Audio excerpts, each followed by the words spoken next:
Yes, welcome everyone. It's Cannabis News. I'm your host, Joe Klare. It's March 26th, 2019. Show is presented, as always, by the Marijuana Times. Check us out at marijuanatimes.org. Click the video tab there to find the show. Also, a bunch of great articles as well, social media links, and more. Check out all of that at marijuanatimes.org. Today, we're talking about what's next for Florida medical marijuana patients. Also, a new report out of Washington State on teen marijuana use, and an update on the story of the man who was run over by a bulldozer in Pennsylvania because he's being chased by police after they found him growing marijuana on federal land. All of that coming up. But first, of course, Cannabis News is brought to you by Natureside, nature-side.com, and their organic, all-natural pesticides. Make sure you are not using banned pesticides in the state in which you are growing. Grow safe and poison-free. Don't use harmful chemicals on things that people will be ingesting. All of these things sound like common sense, but a lot of you, well, you're still using harmful chemicals on your plants, and that's bad. Do better.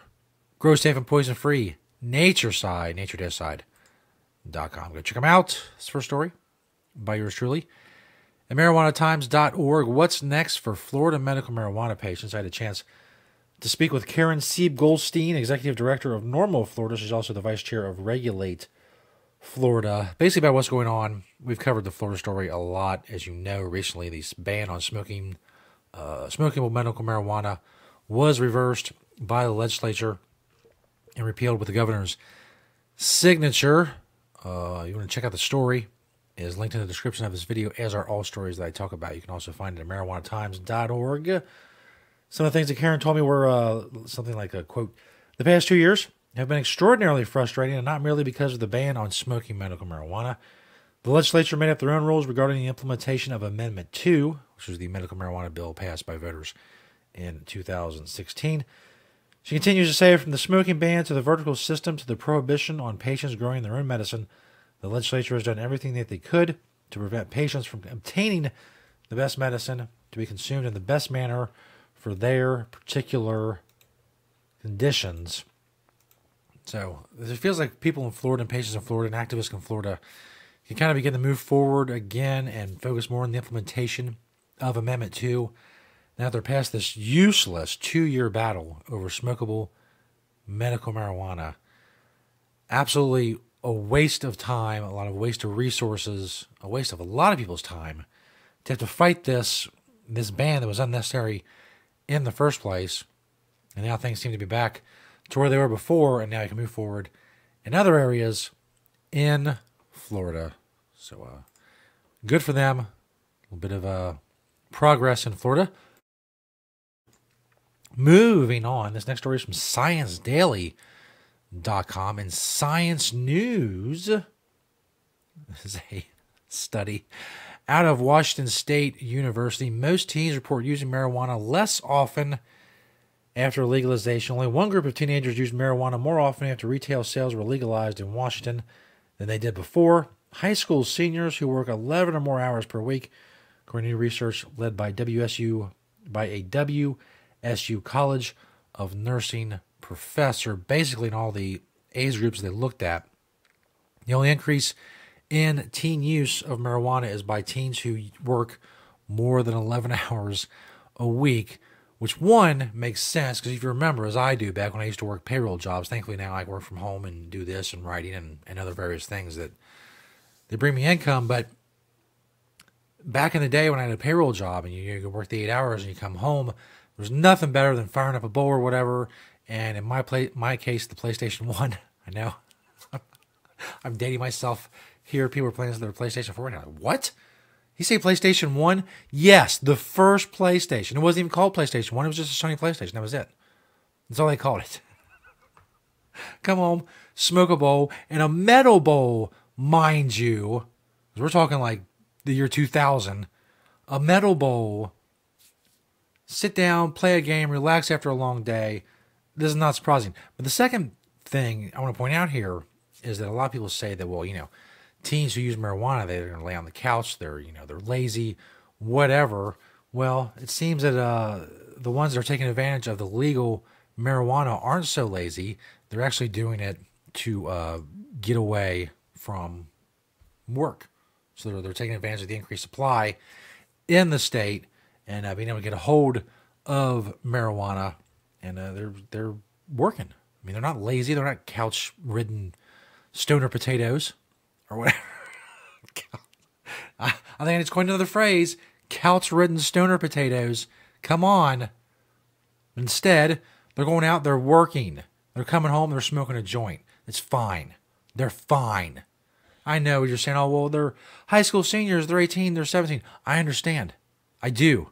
Okay? And I know we don't want to encourage kids to use marijuana. But if you're 18 years old and you're working and you're going to school and you want to come home and relax and you want to fire up a bowl or something, I don't see what the big deal is. I really don't. You send me hate letters. You can make nasty comments. I don't care. I think you're wrong. I think I'm right. I think they're fine. If you're 18, you come home, you smoke a bowl after a day of work, you're fine. Nothing catastrophic is going to happen other than you're going to get some sleep. I know. You know, overstressed teenagers, they shouldn't be getting too much sleep. They shouldn't be too well rested to face the day. All these horrible things that can happen with, marijuana use. They make it hungry. They make it sleepy. Maybe relaxed. I don't know. Oh, it's too much. There's too much to talk about. I'm getting anxiety just thinking about all these bad things. They're going to happen. This last story from apnews.com is an update on the story that I've told you before. We've talked about it on the show. I've also written 2 articles on marijuanatimes.org about it. One when the incident happened, and one when the trooper involved was cleared by authorities for what he did. As I said, apnews.com, police sued over bulldozer death of pot suspect. Basically, as a little recap, this state forestry worker was on federal land. He comes across, he was clearing brush with his bulldozer or whatever. He comes across an illegal marijuana grow. And he sees a car that's not supposed to be there. He calls a state trooper. The state trooper comes. He finds 2 guys growing 10 plants on federal land. One guy surrenders. The other guy bolts. Obviously, the guy who gets run over by the bulldozer. He bolts. The state trooper, instead of calling it in, instead of all the other options he could have went with, he goes with, hey, bulldozer guy, I'm going to commandeer this bulldozer and we're going to drive into the brush and we're going to chase this guy. Long story short, the guy ends up getting under the bulldozer somehow or run over by the bulldozer somehow. He was killed. A little bit later, authorities, as I said, cleared the state trooper of any wrongdoing. And now comes the lawsuit, a new civil rights lawsuit filed. Greg Longnecker's family says state police had no business chasing him with a dangerous piece of machinery, especially over a few pot plants the 51-year-old was cultivating for personal use. They killed a beautiful human being, a caring, loving man. Longnecker's uncle, Mike Carpenter, who's named as a plaintiff in the federal suit, said in an interview with the Associated Press, he'll never be able to share his life with us or us with him again for no reason. He wasn't hurting anyone. And that's true. And as I pointed out in the previous 2 articles, Gregory Longnecker, the guy who died, he makes a lot of bad decisions in all of this. He's growing marijuana on federal land, which is going to draw this type of attention. When the state trooper says, don't go anywhere, he takes off. He somehow gets run over by a bulldozer while he's hiding. All of these are bad decisions that led to his death, but he didn't deserve to die. He wasn't hurting anyone. He made some stupid decisions, but that doesn't mean that he deserved to get run over by a bulldozer. State police declined to comment. Prosecutor who investigated Longnecker's death concluded the troopers acted responsibly, as I said. The chase developed as Longnecker, a short-order cook and avid vegetable gardener with a passion for the dead, the Grateful Dead that is, and his friend David B. Light tended 10 marijuana plants in a small clearing on state gaming lands near Reading, Pennsylvania. I might have said federal land. It was state land.